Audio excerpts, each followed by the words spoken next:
Dear loving children, in our previous class, we learned about what is democracy and why democracy.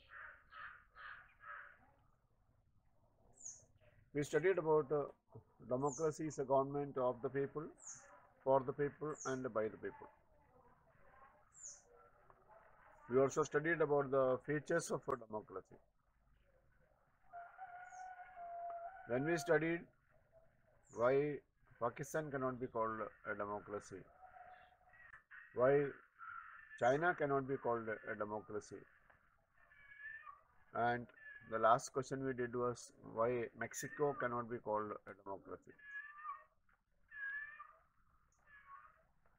From all that we have studied, we have understood that democracy is a form of government in which the rulers are elected by the people, or people choose the representatives, and those representatives, they form the government, they run the government.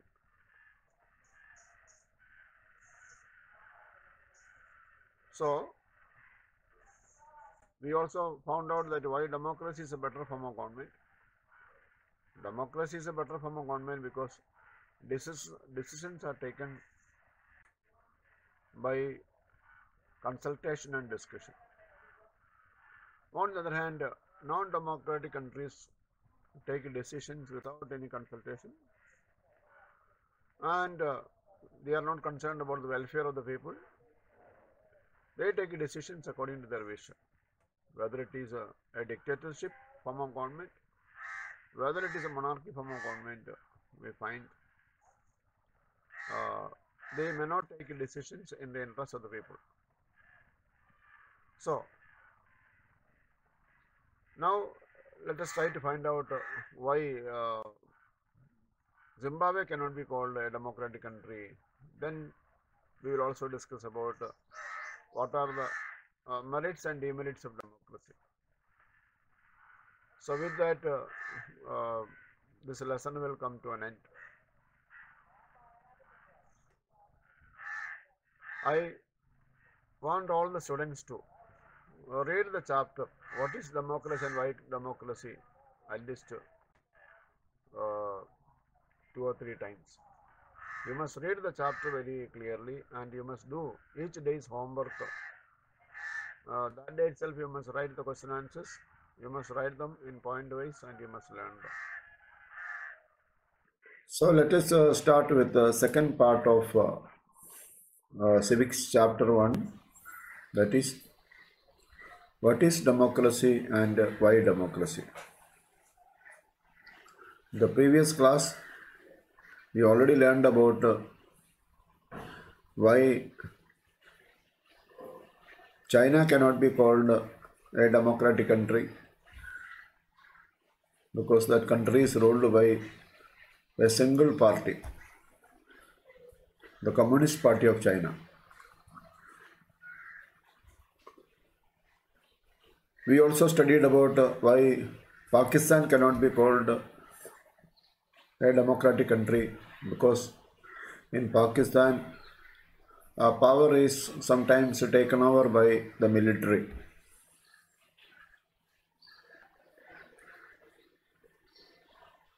And we also learned about why Mexico cannot be called a democratic country. Now let us move on to the next question. Why Zimbabwe cannot be called a democratic country? We must understand that Zimbabwe was under the white rule up to 1980. The struggle for independence began in Zimbabwe. It was led by the ZANU-PF party, and since 1980, Zimbabwe has been ruled by the ZANU-PF party. Elections were held regularly, but always won by ZANU-PF party. No other party used to win elections. Always power came into the hands of the SANU-PF party. Let us find out the reasons why this party won the elections again and again. The leader of the SANU-PF party, Robert Mugabe, used unfair practices to win elections. You know, there are so many unfair practices in elections. Both capturing, rigging, and malpractices in the voters list. People are denied the right to vote. Next point, he changed the constitution several times to increase his powers. And people did not have the power to criticize the president. Criticizing the president was considered as a crime. Then, opposition party workers were harassed and their meetings disrupted. False cases were registered against opposition party workers.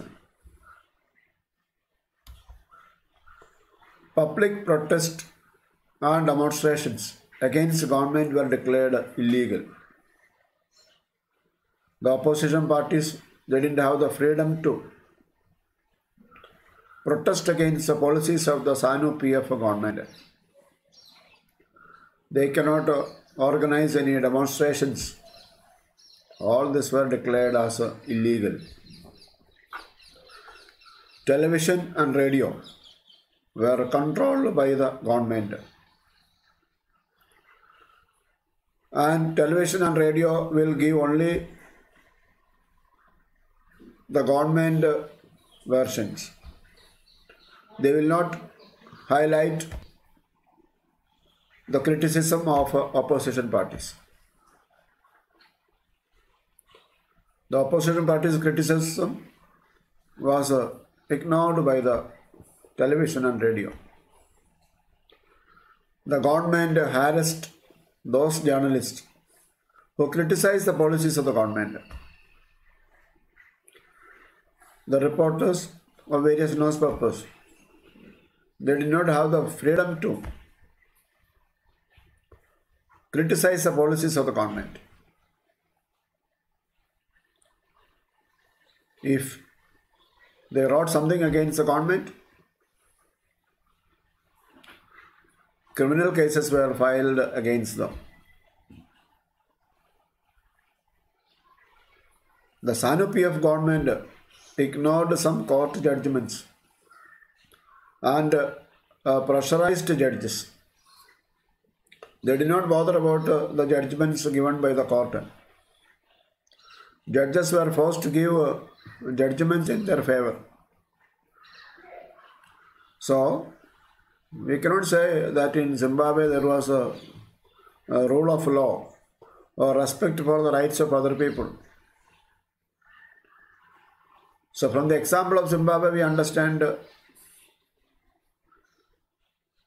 even though Robert Mugabe was a popular leader, but he used malpractices to remain in power. He ruled like a dictator, an autocrat. He was not concerned about the rights of other people. So that is why from these points we can understand that why Zimbabwe cannot be called a democratic country. A democratic country is one in which everybody can express their opinions. They have the freedom to think. They have the freedom to organize demonstrations and public protests against the policies of the government. And there should be freedom of the press. Press should be free to point out the mistakes of the ruling party. So that was lacking in in Zimbabwe. That is why Zimbabwe cannot be called a democratic country. I hope you have understood that question. Let us move on to the next question. What are the demerits of democracy? The arguments against democracy. The first point, the leaders keep changing in a democracy. This leads to political instability. There is no stable government.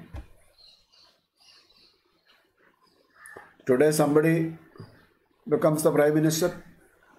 Tomorrow someone else becomes the prime minister. So the leaders keep on changing in a democratic country. So this leads to political instability. The second point, democracy is all about political competition and power play. In other words, there is the role of money and muscle power in politics. Tickets are given to those people who are rich, those who can afford money, and those who can spend a lot of money for elections. They are given the tickets. Sometimes the tickets are given to even criminals who can win the elections. So there is no scope for morality. The poor people and the marginalized people sometimes don't get chances to come to power. So this is something very bad for democracy, that the money and muscle power play a very important role in politics.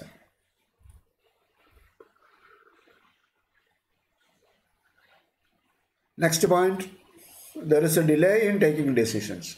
In democracy, there is always a delay in taking decisions when we compare it with non-democratic countries. In non-democratic countries, decision can be taken quickly.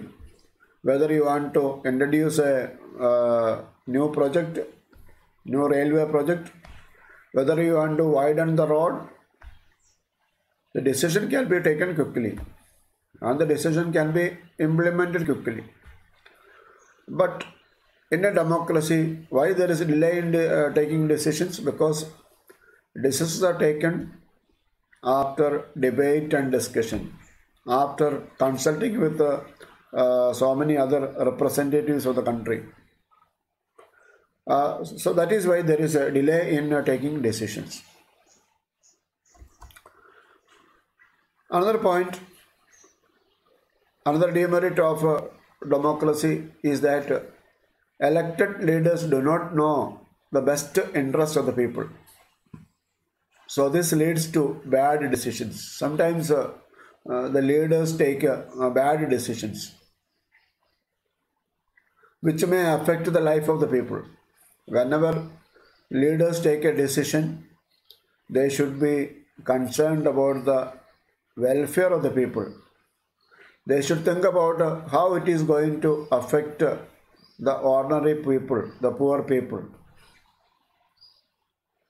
Gandhiji once said that a country can be judged by how it takes care of its poor people. So, the interest of the leaders should be always the betterment, the well-being of the general public.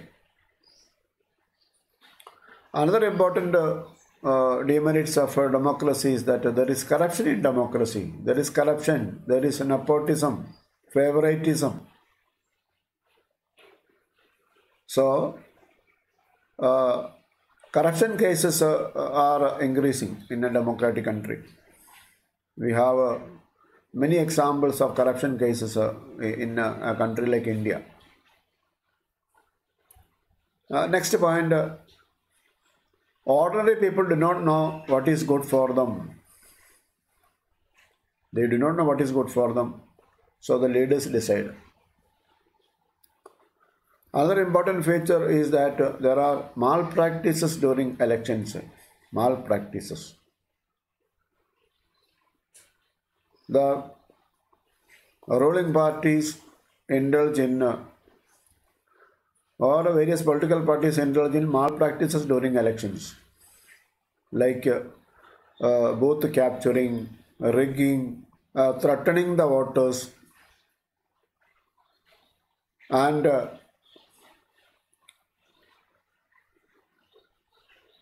then sometimes their names are not given in the voters list. So very often political parties indulge in this kind of malpractices to win elections. They want to win elections by hook or by crook. And another point, there is money and muscle power. Money plays an important role in elections, and with the help of muscle men, they try to remain in power. They try to threaten the voters. They try to win elections by spending more money, by threatening people. So that is very bad for democracy. Increasingly, today, even though we said democracy is a government of the people, for the people, and by the people, today we find by the people actually spelling BY. But today you can find political parties buying the MLAs and MPs. BUY buy.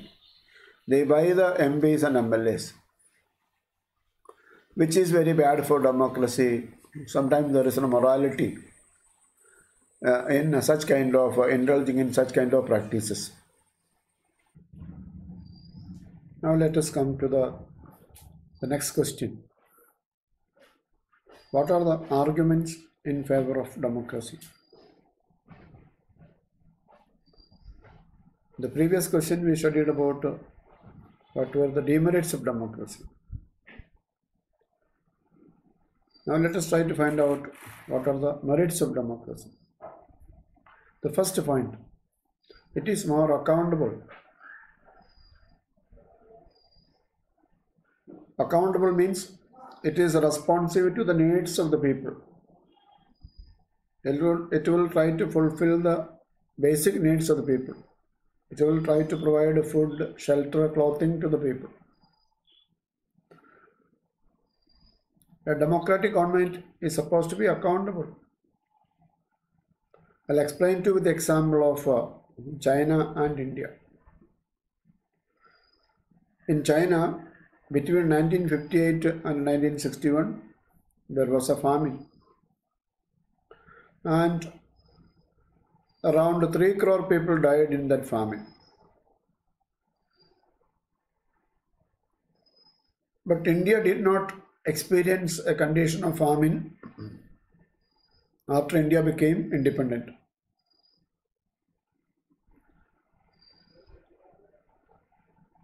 In China, 3 crore people died because in China,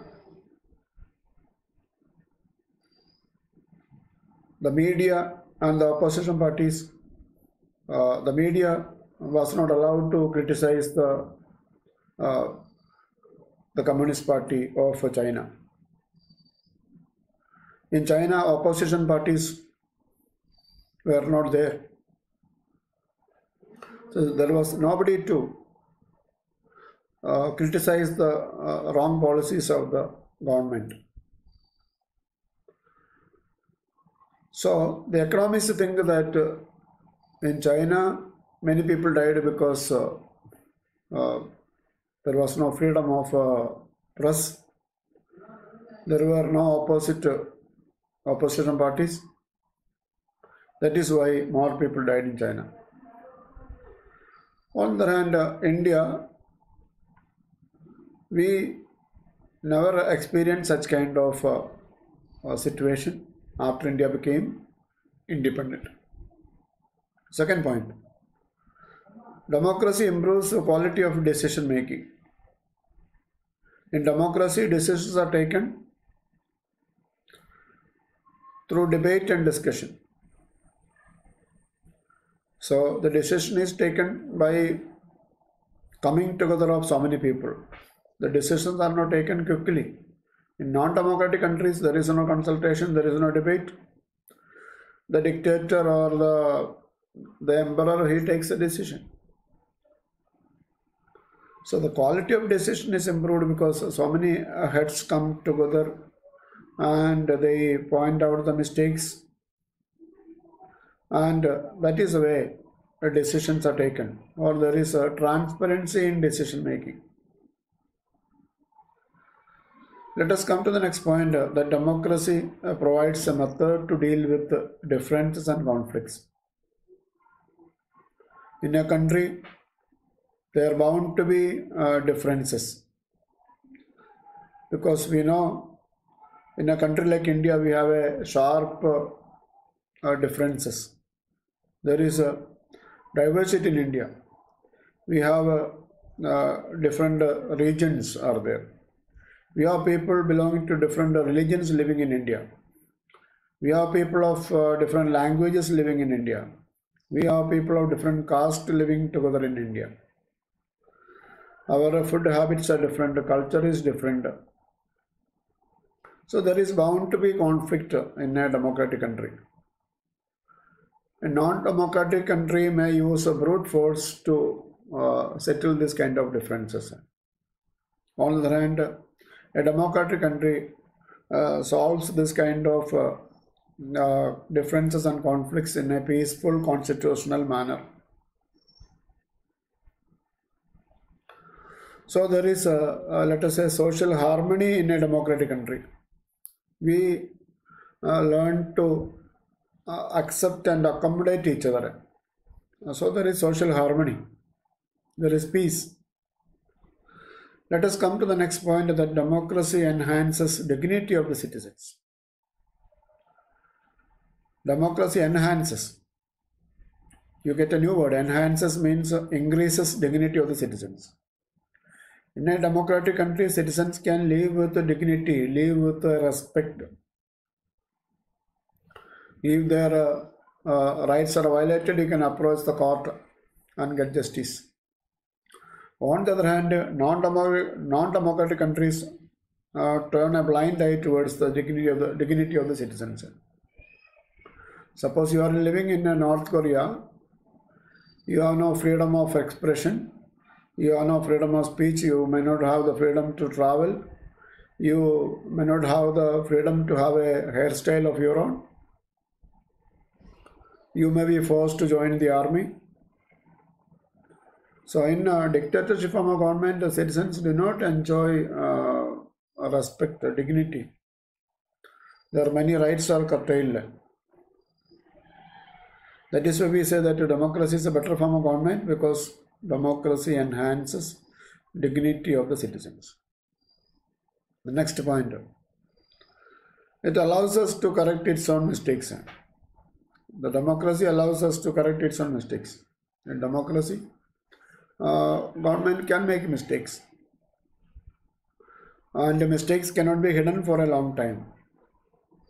Either the media or the opposition parties will point out the mistakes,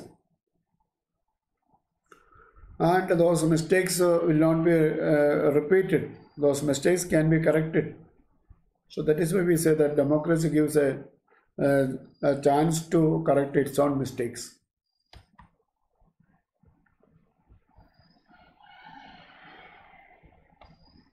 So now I will show you in this world map. I will show you those countries which we studied about earlier. We said why China cannot be called a democratic country. You can see China here, just northeastern side of India. And then we said why Pakistan cannot be called a democratic country. You can see here in the northwestern side, we can see Pakistan. And here you can see in Africa below, you can see we studied about why Zimbabwe cannot be called a democratic country. So Zimbabwe is here, where Robert Mugabe was the leader. And then let us come to another country in America, that is Mexico. We also studied about why Mexico cannot be called a democratic country. So, with that, we come to the end of this chapter.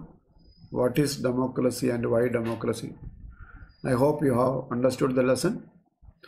I want all of you to write down the question answers neatly, point wise in your notebook. And you should also read, as I told you in the beginning, you should read the textbook. Read this chapter 2 or 3 times so that you have a better understanding of this lesson. I hope you have understood what is democracy and why democracy. The democracy can be practiced everywhere, maybe in our family, maybe in any associations or unions, wherever it is possible. Even though democracy has its own drawbacks, democracy is still considered as the best form of government because it is a government of the people, for the people, and by the people. So, I wish you all the best.